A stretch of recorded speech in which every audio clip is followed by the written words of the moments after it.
దేవుడు ఎన్నోసార్లు ప్రార్థించినప్పుడు నీ ప్రార్థన వింటున్నాడు.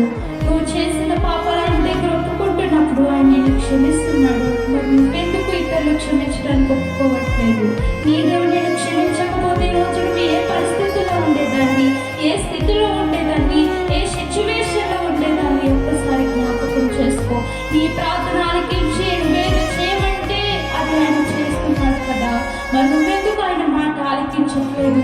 నువ్వెందుకు ఎదుటి వారిని క్షమించలేకపోతున్నావు? నువ్వెందుకు ఆయన మాటకు విలువ ఇవ్వటం లేదు?